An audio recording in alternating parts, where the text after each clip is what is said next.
शामिल करते हैं। हमारे साथ जुड़ रही हैं Punita Kumar Sinha, Pacific Paradigm partner, वहाँ की managing partner. Punita, good morning, बहुत बहुत शुक्रिया। दीपावली की आपको शुभकामनाएं। आप हमारे साथ कहाँ से जुड़ रही हैं? आप भारत में हैं अपनी फैमिली के साथ, या अभी आप हमारे साथ यूएस में जुड़ रही हैं? कैसी रही आपकी दीपावली इस बार? नहीं, बहुत अच्छी रही। हैप्पी दिवाली आपके सब दर्शकों को, आपको भी। और मैं दिल्ली से ज्वाइन कर रही हूँ।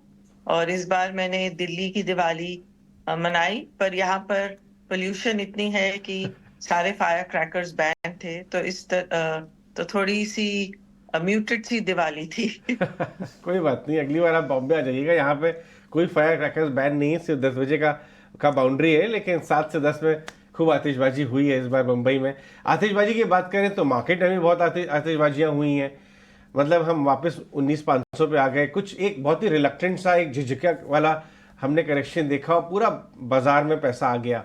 स्पेशली रिटेल एचएनआई काफ़ी पैसा डाल रहा है। आज मैं आपसे एक बात करना चाहूँगा कि आज एक मॉर्गन स्टैनली ने रिपोर्ट निकाली, 74,000 का टारगेट सेंसेक्स पे दिया है बेस्ट केस सिनेरियो में। लेकिन ये बोला है कि ये जो इलेक्शन की वॉलेटिलिटी और जो एक नर्वसनेस है, अगर हम उसको एडजस्ट कर दें या उसको हम एब्जॉर्ब करने की क्षमता रखें, तो स्ट्रक्चरल बाजार बहुत बढ़िया लग रहा है उनको, फ्लोज के चलते, मैक्रोज के चलते, काम जो रिफॉर्म का हुआ उसके चलते। तो इन्हें बड़ी रिपोर्ट निकाली है। आपको लग रहा है कि ये जो इलेक्शन का जो नर्वसनेस है वो थोड़ा ओवररेट हो रहा है, या वाकई बड़ा रिस्क है बाजार के लिए शॉर्ट टर्म में? नहीं, मेरे ख्याल से इंडिया के इलेक्शन को लेके कोई खास नर्वसनेस मुझे तो नहीं दिख रही है बाजार में। आई थिंक इनफैक्ट यूएस के इलेक्शन को लेके हम लोग थोड़ा ज्यादा चिंतित हैं कि यूएस में क्या होगा इलेक्शन में। और वो अभी एक साल पड़ा है, पर उधर एक साल नर्वसनेस बनी रहेगी। और उधर जो डिपेंड करता है कौन पावर में आता है, उसमें पॉलिसी चेंज काफी हो सकती है। पर इंडिया में जो इलेक्शन है, अभी स्टेट इलेक्शंस हैं या जनरल इलेक्शन है, उसमें कोई चिंता की बात नहीं दिख रही। और अगर मार्केट्स नर्वस है तो वो शायद ग्लोबल स्थिति को लेके ज्यादा नर्वस है। वॉर को लेके थोड़ा बहुत कंसर्न है। इंटरेस्ट रेट्स जो ग्लोबली है, इन्फ्लेशन है, इकोनॉमी है, वो सब जो है अभी भी बहुत अच्छे जोन में नहीं है। तो इसलिए उन सब को लेके हम लोग को थोड़ा बहुत चिंता तो मार्केट के लिए बना के रखना चाहिए। पुनीता, चलिए अब हम थोड़ा सा रुक करते हैं विदेशों की तरफ, क्योंकि वहां से क्यूज आ रहे हैं, इंपॉर्टेंट है जो आपने बताया। अभी मूडीज ने यूएस इकोनॉमी को डाउनग्रेड किया। कुछ मैक्रो डेटा भी वहां से जो आ रहा है वो ये बता रहा है कि वहां का इकोनॉमी का हाल शायद ज़्यादा कमज़ोर या नरम हो जितना हमें लग रहा है। आपको कब लगता है कि यूएस में रेट कट का सिलसिला कब चलेगा? आपको लगता है मिड नेक्स्ट ईयर में ये उम्मीद करना उचित होगा?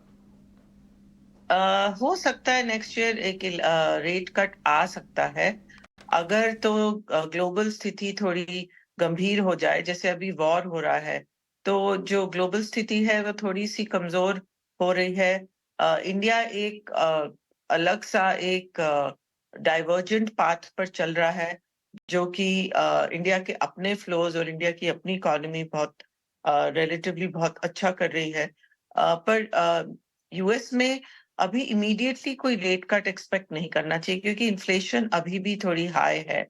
और वॉर को लेके मेरे ख्याल से कुछ सप्लाई चेन इश्यूज, अगर वॉर बढ़ गया तो सप्लाई चेन इश्यूज जो चल रहे हैं वो थोड़े बढ़ ही सकते हैं, जैसे कि कोविड में हुए थे। तो जब तक कि हम लोगों को इकोनॉमिक डेटा वीकनिंग और नहीं लगेगा, रेट कट मेरे ख्याल से तो नहीं आएगा।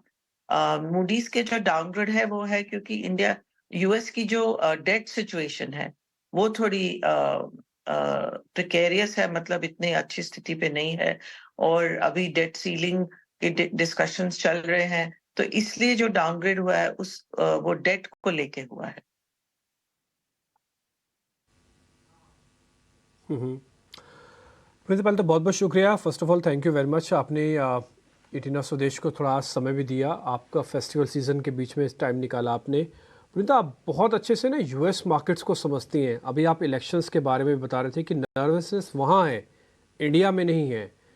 तो जो वहाँ अगर जो नर्वसनेस है पूरा अगले एक साल रहेगी, तो इंडियन आईटी कंपनीज में अगले एक साल के लिए पैसा नहीं लगाना चाहिए क्या?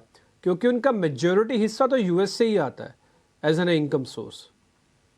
आई मीन थोड़ा सा मिक्स्ड व्यू है आईटी सर्विसेज पे। जब मैं यूएस कंपनीज से बात करती हूँ, वहां पर अभी भी थोड़े ले ऑफ्स हो रहे हैं टेक्नोलॉजी सेक्टर में।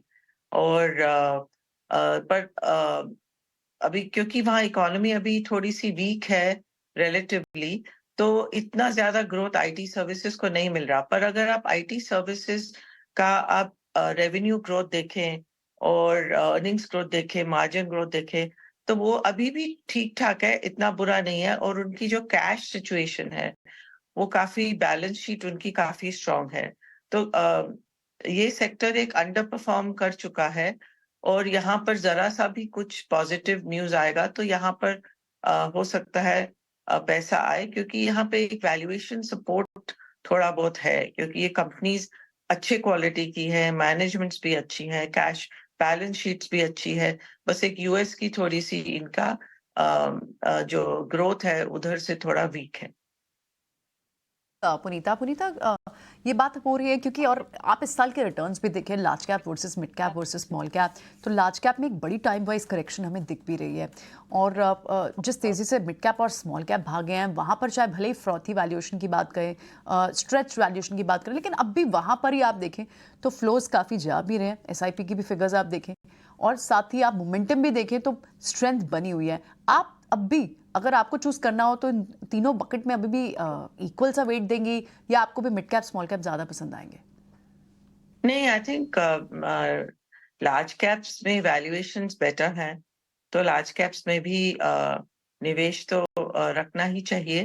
पर एक बात यह है कि जो लार्ज कैप्स हैं वो ग्लोबल मार्केट से थोड़े ज्यादा कोरिलेटेड है, क्योंकि जो जो ग्लोबल कंसर्न्स हैं, अगर हम देखें तो ग्लोबल कंसर्न्स थोड़ी ज्यादा हैं और इसीलिए ग्लोबल मार्केट्स वीक है। और जो हमारे लार्ज कैप है वो रिलेटिव ग्लोबल मार्केट से थोड़ा बेटर परफॉर्म कर रहे हैं, पर फिर उनमें भी वो कोरिलेशन ग्लोबल मार्केट से ज्यादा हो गई है, जो कि मेच्योर, जैसे जैसे कंपनीज एंड मार्केट्स मेच्योर करती हैं वो कोरिलेशन बढ़ जाती है। और जो हमारे मिड एंड स्मॉल कैप्स है वो ज्यादातर फॉरेन कैपिटल पर नहीं, पर डोमेस्टिक कैपिटल पे डिपेंडेंट रहे हैं। और domestic capital, domestic mutual fund, retail investors ज्यादातर वहां इन्वेस्ट कर रहे हैं और वो ग्लोबल स्थिति पे इतना ध्यान नहीं दे रहे। तो इसलिए ये जो एक सेगमेंट है ये लार्ज कैप से बेटर परफॉर्म कर रहा है और ग्लोबल मार्केट से बेटर परफॉर्म कर रहा है, क्योंकि यहाँ पर हम लोग के डोमेस्टिक इन्वेस्टर्स जो हैं वो काफी ज्यादा उस सेक्टर और उस स्पेस को स्ट्रांग बनाए हुए हैं। ग्रोथ भी है mid and small cap sectors में, पर वहां पर अगर कोई ग्लोबल करेक्शन आए और वॉर बढ़ जाए तो वहां पर भी एक कंसर्न तब आ सकती है। पर हालांकि अभी वो एक सेक्टर जो है कि काफी इंसुलेटेड से वे में चल रहा है।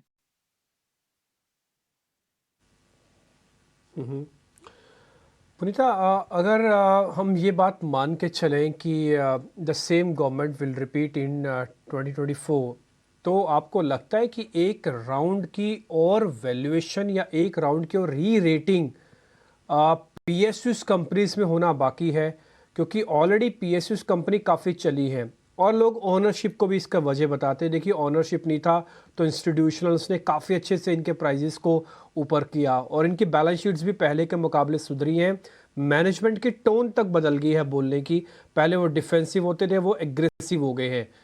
आपको लगता है कि अगर यही सिनेरियो रहता है कि सेम गवर्नमेंट रिपीट करे इन 2024, तो ये एक राउंड की नई वैल्यूएशन आपको दिखेगी सरकारी कंपनीज में? मेरे ख्याल से तो मैंने पहले भी इंटरव्यूज में बोला था कि पीएसयू सेक्टर्स में वैल्यूएशन अच्छी हैं और वहां पर चेंजेस आ रहे हैं। पर वो इलेक्शन से मुझे नहीं लगता जुड़ा हुआ है, क्योंकि मार्केट्स अभी ऑलरेडी ये फैक्टर कर रही है कि जनरल इलेक्शन में यही सरकार आएगी और उसका कोई कंसर्न मार्केट्स में मुझे नहीं लगता है। तो उससे री रेटिंग एक आएगी, ये तभी आ सकती है अगर तो लोग उसके लिए कंसर्न है। और अगर कंसर्न ही नहीं है तो फिर री रेटिंग क्यों आएगी? री रेटिंग आएगी क्योंकि उनके अपने फंडामेंटल्स ठीक चल रहे हैं, कंपनीज इंप्रूव कर रही हैं। तो वो अभी से लेके चाहे चुनाव हो चाहे नहीं हो, वो एक स्पेस है जहाँ पे रिलेटिव वैल्यूएशन बेटर थी और वहां पर धीरे धीरे वो एक री रेटिंग ऑलरेडी चालू हो चुकी है। राइट, बिल्कुल, बहुत बहुत शुक्रिया पुनीता आज समय देने के लिए, और ये सारे व्यूज़ हमारे साथ शेयर करने के लिए बहुत बहुत शुक्रिया आपका। खास आज दिन था दिवाली के जस्ट इमीडिएटली बाद आपने हमारे लिए समय निकाला। आपके पूरे परिवार को फेस्टिविटीज़ की एक बार फिर से बहुत सारी ग्रीटिंग्स। थैंक यू, सबको हैप्पी दिवाली।